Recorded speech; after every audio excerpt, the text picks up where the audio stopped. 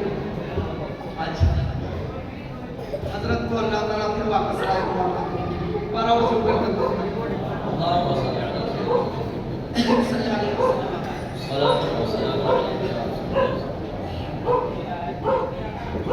جتنے مولائی بن گئے نا، اعلیٰ حضرت نے حضرت مولا علی کی شان میں منقبت لکھی. اگر وہ شرع سے حل نہ کریں تو میرا دعویٰ وہ اعلیٰ حضرت کے اشعار کو پڑھ ہی نہیں سکتے ہیں جو مولا علی کی شان میں لکھا. اور لغت لے کر بیٹھے ہیں تب بھی غلط ہی پڑھیں گے. اعلیٰ حضرت آئی بات میرے پاس سن لو.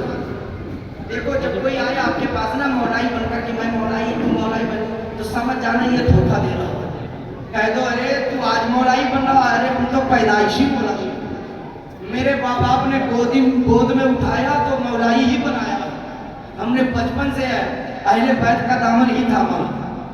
آج لوگ مثال دیتے نا، ایک مثال دے دوں میں تو دیکھا نا. آج لوگ مثال کیا دیتے ہیں؟ یہ مولائی کہتے ہیں آقا نے فرمایا. کیا فرمایا؟ کہ آقا نے فرمایا مسلو اہل بیتی کا سفینہ تھی. میری اہل بیت کی مثال کشتی نوح کی طرح. تو جو کشتی میں سوار ہو گیا نجات پا گیا، جو پیچھے ہٹا وہ غرق ہو گیا. یہ حق ہے، یہ حدیث صحیح. تو کیا کہتے ہیں اب ہمیں دوسرے کی ضرورت کیا ہے؟